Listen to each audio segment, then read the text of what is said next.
which is obviously why it is called show business.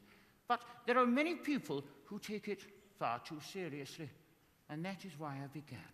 I wanted to inject a little bit of naughty fun, I suppose, into the theatre world again.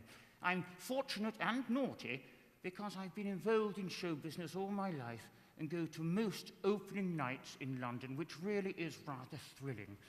I'm particularly interested in the development of new work and the discovery of new performers and artists. 2 years ago, I ran the first ever online talent contest entitled Search for a Twitter Star, which had a live final in the West End at the Lyric Theatre, Shaftesbury Avenue. This year, I ran a similar contest called Search for a Twitter Composer, which aimed to find and support musical theatre composers of the future, which had live heats and a final at the Soho Theatre. I'm very pleased to say we're currently working with our winner on the development of their show. Now, my dears, I have introduced myself to you, so please introduce yourselves to each other if you haven't already. So if you wouldn't all mind turning around, saying hello to people next to you, that would be marvelous. Come on, we haven't got all day, my dear. My speech is long enough, that's it.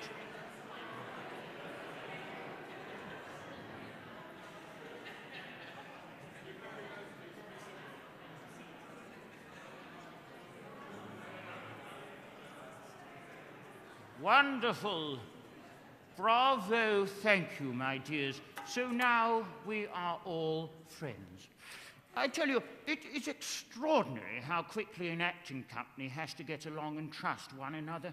It can often be within the first half hour that actors are required to jump up and down in tight lycra, do emotive scenes, and fondle each other in discreet areas. How thrilling, my dear. So, we now know each other. The next stage before starting rehearsals is to have a quick warm-up. So, if you would all please open your mouths as wide as possible. Come on. That's it. We're all friends here. Wonderful. And we're going to do a quick tongue twister. And the tongue twister, if you repeat after me, goes like this. John Michael Ball Barrowman, Michael John Barrowman Ball. All right, so let's all begin. And John Michael Ball Barrowman, Michael John Barrowman Ball. And faster, please. John Michael Ball Barrowman, Michael John Barrowman Ball. Oh, bravo. Now, keep your mouths widely open for me. Hold the position. Now, this position, once again, warms up the muscles of the mouth and face, but should be avoided when singing, as it makes you look like a blow-up doll. Of course, if you're aiming to look like a blow-up doll, then this is the position for you, isn't it? Yes. Wonderful. Bravo. Now, mouths back to normal, please. Click them. Oh, you already have. All right, dear. Yes. Right, so that's our little warm-up done. Next, I'd like you all to get changed into the lycra outfits my friends are going to hand out over there. What? Oh, yes, it's far too early for that. I'm sorry. Yeah. Maybe we can get our lycra out this evening after a few drinks. Anyhow, I digress. I am obviously a producer in commercial theatre, but I learnt my trade in subsidised theatre. It's where I started. Now, of course, I work in the West End, but subsidised and commercial theatre is very fluid. It's very symbiotic. Each one is influenced by the other. And this symbiotic idea between the commercial sector and subsidised sector is illustrated perfectly by the huge commercial West End success and transfers of both One Man, Two Governors and Warhorse. And then, of course, in the other direction, an idea taken from the subsidised to the commercial sector is Michael Grandage using the £10 seat, which guaranteed him sold-out performances for his recent season at the Noel Coward. After all, subsidised and commercial theatre are of the same business. We feed each other. And I want to comment on the wider social implications, not solely my own sector, which leads me to my next topic. So, we are back to day one, our rehearsals, and have introduced ourselves and warmed up, so we'd better start discussing the play. Let's begin with the characters, and firstly, the leading characters. Some of you will scold me for saying this, but we're not in a building. So the play we are doing today, I apologize, is Macbeth. So let's discuss the characters of Macbeth and Lady Macbeth.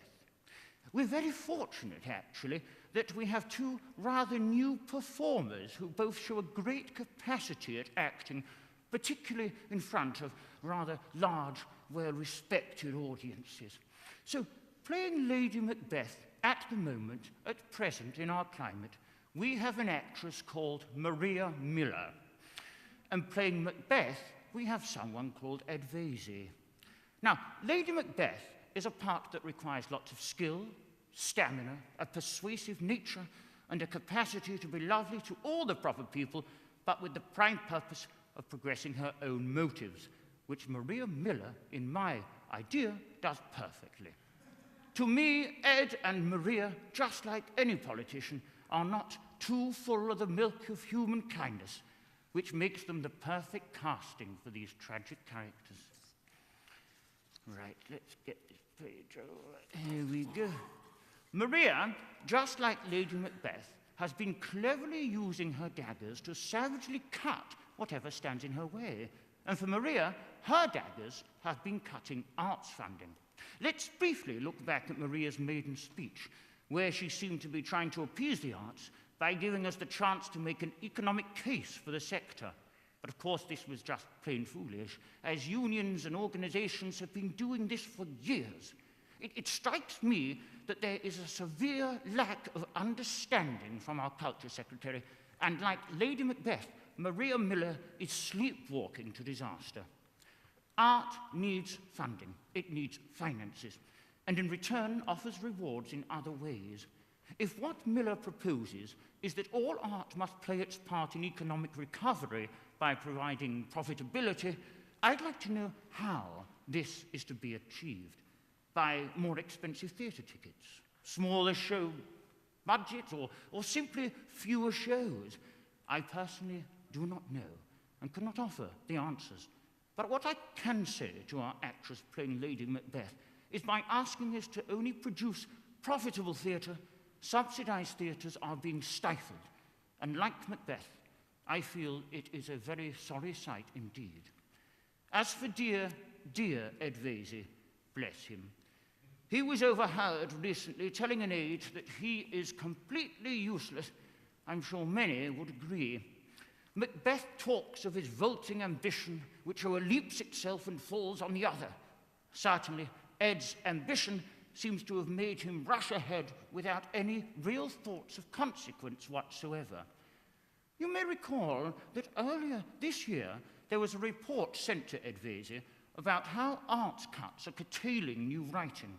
The report's author, Finn Kennedy, received no reply from the minister until 60 of the biggest names in the arts, including Helen Mirren, Tom Stoppard, and Richard Eyre, wrote him an open letter pointing out that he had not bothered to reply. Only then for the Department of Culture, Media and Sport to rush out an anodyne response stating the current spending on arts. And Mr. Vesey still never personally responded. Ed could do well in listening to his character of Macbeth. If it were done, when 'tis done, then 'twere well it were done quickly, Mr. Vesey. His stammering and refusal to respond is purely bad manners, and like Macbeth, he is losing the faith of all around him. The culture department and arts world need to have a continuing dialogue. Surely an arts minister should be attempting to engage with the art world. That is his job. I hope in time Ed will listen to Maria's Lady Macbeth when she tells him to screw your courage to the sticking place as opposed to his usual delaying tactics. Now, as a consequence of these arts funding cuts, creativity is suffering and theatres are closing. Recently, particularly around London, many shows are closing before they've even opened. We are known to have the best actors, directors, and writers in the world, and most of this talent actually began in subsidised theatre. The new talent and work will end if everything is reliant on profit. Who will take a chance on new writers and talent when the pressure of profit is so overwhelming? No one. The whole system, we know, needs to alter. I know the government encourages theatres to try and cover cuts by finding private funders and philanthropists, but this is difficult, especially for those regional subsidised theatres. In fact, a recent report from Arts and Businesses showed that donations in London grew by 10%, but for the rest of England, it dropped 5.3%. Even more worrying is that 90% of nationwide individual giving goes to London, leaving only 10% for the rest of the UK. So for these arts organisations outside of London, they have to spend all of their time and resources trying to get money elsewhere, time which would otherwise be spent on creating valuable work for their local communities. Anyhow, I'm very passionate about this matter, as we all are. It always depresses me when arts are not considered a vital part of our lives, are constantly labelled inferior against sport, education, and healthcare. Indeed, it is vital for the health of the nation to be cultured. Art provides a communication and a response to human nature that brings us all closer together. It is a major part of our culture. And if we don't start supporting it now, our children will solely think of theatre as part of a history lesson. Macbeth sums up Maria Miller and Ed Vase's time in government perfectly when he says it is a tale told by idiots, full of sound and fury, signifying nothing. My biggest hope is that their time in government does amount to nothing, and the next people we have understand the true value of art. The most depressing thing is, when did you last hear a politician speak passionately about arts? What we need are politicians who affirm them and not solely worry about the expense of them. The general public recognizes its value, so why can't our esteemed politicians?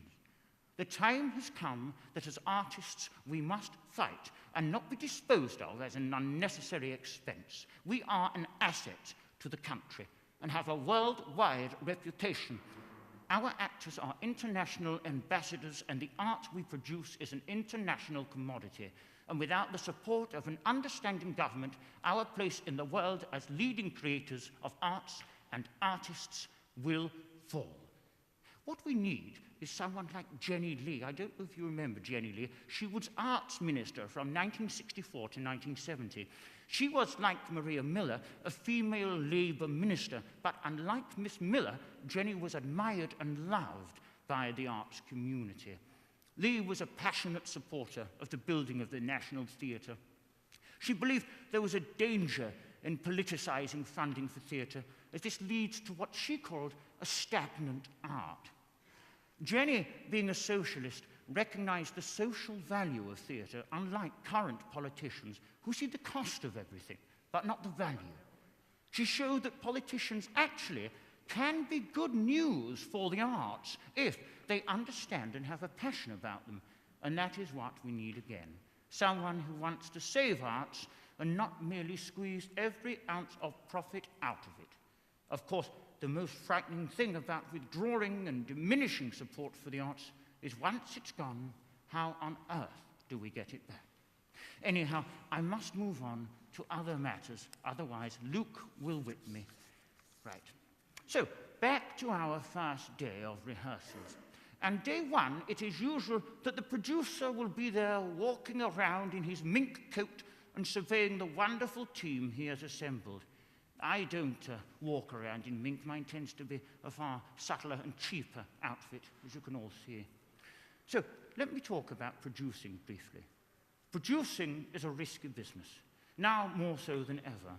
There has recently been a trend of shows that have been pulled before they have even opened. In London, we had Molly Wobbly's Tit Factory, a tour of the 25th annual Putnam County Spelling Bee, and more recently the tour of Hitchhiker's Guide to the Galaxy. It is a worrying time, both for the commercial and the subsidised sector. To produce a show in the West End cost millions. To give you an approximate idea, to produce a small-scale play costs around £400,000 in start-up costs, plus another 100 to 180,000 to run every week. This, however, is only for a small play.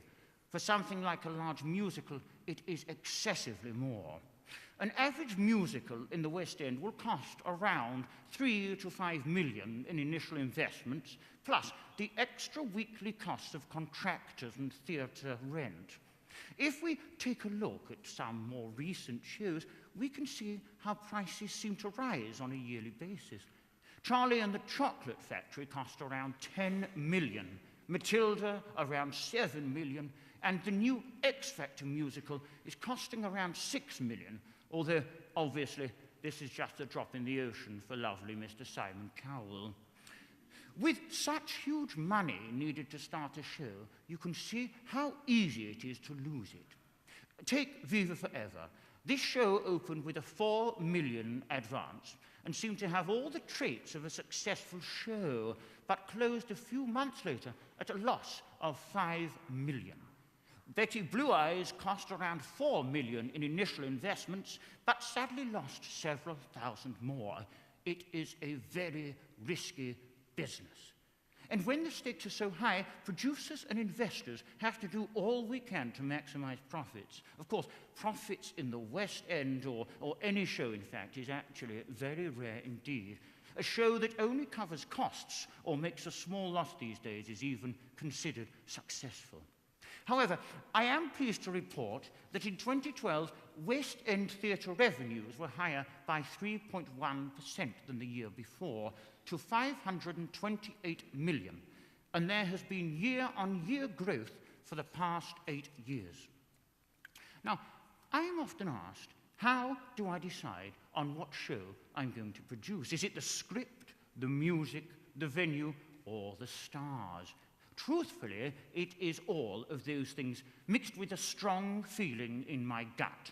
So if I'm suffering from indigestion, I avoid this method. One of the most important things I have to consider is subject matter, what the show is about. There is no point in me producing anything that would only interest 20 people and their dog. The show has to have a theme and a story that will move and touch a huge amount of people. And crucially, it has to interest them enough to make them buy a ticket. I've been involved in many shows that have gone through an initial development stage, had money pumped into them, only for them to be deemed not quite right at the last minute. And when this is the case, it is far better to lose the few thousand already spent than invest millions more into a show that will eventually never even cover costs. The name of the show is also very important. If a show doesn't have a catchy title, then no one will go and watch it. That's why I avoid shows that have the words bottom, poo, and love never dies in the title. Shows that have a well-known title or are a stage version of a film or television series are already interesting to an audience as they're recognizable, well, as long as that show isn't El Dorado or Crossroads. By the same token, many of the new jukebox musicals do so well as they already have a tailor-made audience and are guaranteed to sell a certain amount of seats due to this pre-existing fan base. Every successful show will also have been marketed well. It is essential that a show looks and sounds attractive to the general public even before they know what it is about. This involves securing press coverage, interviews for the actors on TV, on radio, and huge amounts of promotional materials, which include things like flyers, posters, websites, and tattoos on women's bottoms. And very importantly, the main image that is associated with the show has to be powerful and instantly recognizable. just like John Barrowman's Willie is to virtually everyone in the West End. If any of the above isn't handled correctly, a show doesn't stand much chance of reaching its target audience, and consequently it won't sell, which is not good for my dom supply, dear. As you can imagine, it is very difficult for new producers to get started. The best way is to get in touch with arts organisations like Stage One, who offer support and training to new producers. They also offer bursary schemes to help producers with their first venture. Another good way into producing is to contact producers directly, ask to assist them, or simply ask for help. You'll find in this business that most people are only too willing to help and advise. So, the next stage on the first day of rehearsals is the read-through, or if we're doing a musical, a little sing through some of the songs. Which leads me nicely to talk about one of my passions, musicals. Recently, I don't know if you've noticed this, musicals and musical theatre performers have been getting mocked by certain members of the media. I read an article a few months ago that stated that musicals are embarrassing and stupid. An article that was so narrow-minded and naive, I was surprised it even got the column space. In talent shows like The X Factor and The Voice, the title musical theatre performer is used as a derogatory term and implies that musical theatre singers are not skilled and don't have the star quality that pop or soul singers have. Well, I say to the likes of Little Louis Walsh and Jessie Loudmouth J that musical theatre performers are the most skilled kind of singers and performers there are. As well as being able to sing and adapt their voice to any style, they have the capacity to understand and tell the story of a song in a way that some more mainstream pop stars are unable to do. To musical theatre performers, a song becomes a story, and the story takes the listener on a far more rewarding journey than simply hearing lyrics being wailed and scattered out by a drugged-up diva. And on top of that, musical theatre performers do it at least 8 times a week, double that if they're in a Ken Wright show. And I need not mention the talent, stamina, and years of training it takes to be a competent musical theatre performer. Musicals are such a hard craft to perfect, and many of our performers are the best in the world. So I say it's time to give musical theatre performers the due respect and admiration they deserve. In fact, if we look back, musicals have always been a vital part of entertainment and escapism. For example, during both World Wars, they provided an important role in keeping people's spirits up. A good melody written by Irving Berlin or Cole Porter provided the perfect accompaniment in aiding people's positivity and was indeed not looked on as being banal. Musical theatre has also played a hugely important role in the development of entertainment since its birth. Looking back in its history, there have been numerous occasions where the musical has challenged social stigmas, raised controversial issues, and indeed changed the way entertainment as a whole now exists. Take the musical Hair, for example. This production effectively marked the end of stage censorship in the UK and allowed lots of curious audience members to stare at actors' naked wobbly bits.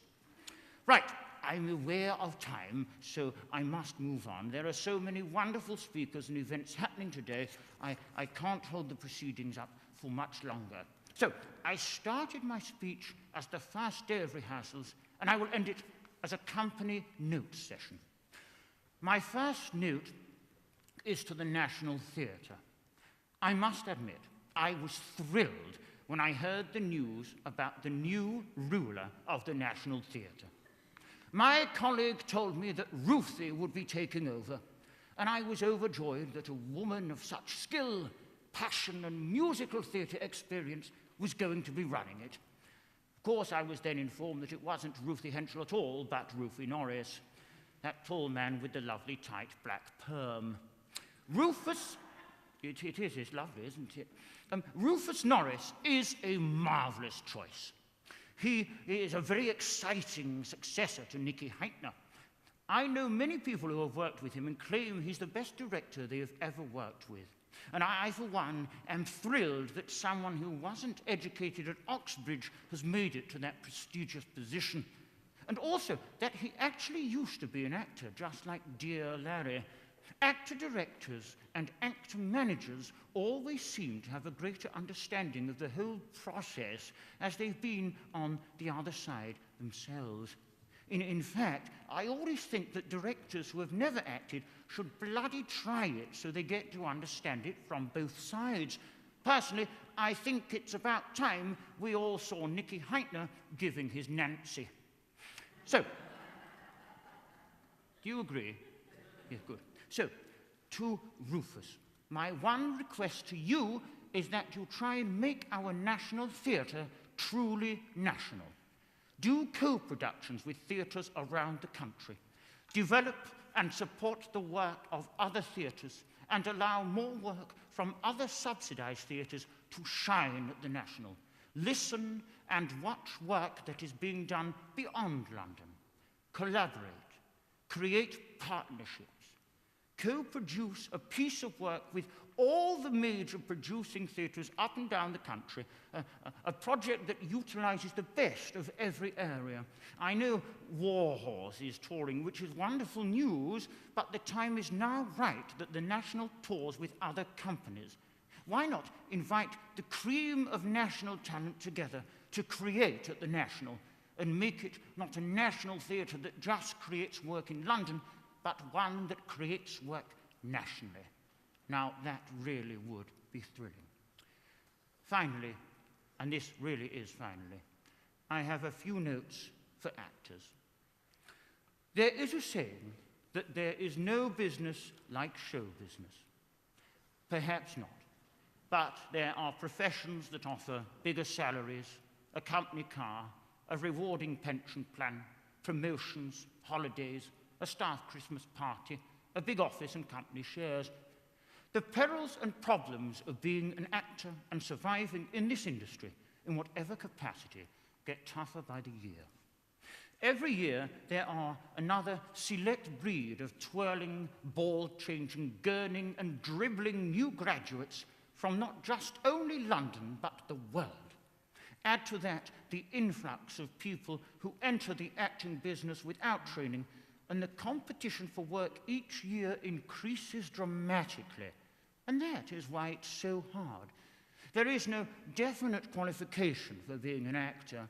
In fact, anyone can wake up one morning and proclaim to the world that they are an actor. It's that simple. Why not try it tomorrow morning? Right. But that's the easy part. Saying you're an actor and being an actor are two very different things altogether. I see it firsthand every time I work on a new show. The number of applications we receive for shows nowadays gets into the thousands. It is at once wonderful to see so many people want to perform, but it's sad that the competition is so intense. It is not unusual to receive 1,000 submissions for one role, which have been submitted through agents. So this doesn't even include artists who have submitted themselves, you see. And we simply do not have time to see every single one of them. And even if we did, it would lead to my casting department and myself going slightly insane after listening to hundreds of constipated renditions of stars. A modern actor doesn't have all the glamour and money of a celebrity unless they are very lucky. Most actors will be touring theatres up and down the country while staying in randy old ladies' houses. They will do at least 5 unpaid recalls for every show they audition for. They will smile on demand, work for no money, pay an agent to sit in an office all day, agree with bad directors, and try their best to avoid contracting fungal infections from dirty costumes. But for all the heartache and pain, a career as an actor is one to be admired. You have made a bold choice to be different, to make your own work, to try and succeed in a business where you are the business, and most of all, to work doing what you love. And that is why I admire actors everywhere. They are artists who selflessly create and entertain for a living, and we should all be proud of the marvelous actors we have and support and cherish their skill and passion. And if this is what you want to do, if you want to act, then I have 2 words for you. Do it! So now, my dears, we've reached the end of my speech. But before my time runs out, I have one little request of everyone here. Think of this as an after-show aperitif in the bar. Right? What I want you to do is lift both your hands in the air.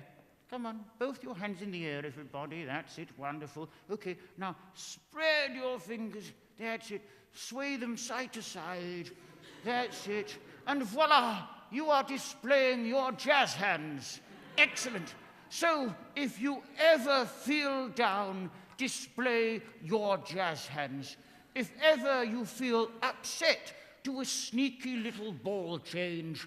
And if you ever want to feel inspired, uplifted, energetic, and recharged, go to the theatre. It is your theatre, and you and I are the people that allow it to happen. So let's carry on supporting and nurturing this community that has made our country leaders and ambassadors of this art form. Theatre, in my opinion, is our country's greatest asset. It is not complacent to say nobody does it better. We entertain and transport people from their... Ooh, this is a badly timed page turn. I'm going to go back to the beginning of that sentence. Theatre is our country's greatest asset. It is not complacent to say nobody does it better. We entertain and transport people from their worries. We give audiences an uplifting experience. We challenge, we provoke, we debate, we shock, all of which is the healthy lifeblood of a cultured society. Squander it by neglect, and we become unthinking and uncultured. Theatre matters, and now is the time we have to act before it is too late. Because, as I said earlier, once support for our arts has gone, how will we ever get it back? Thank you for your time.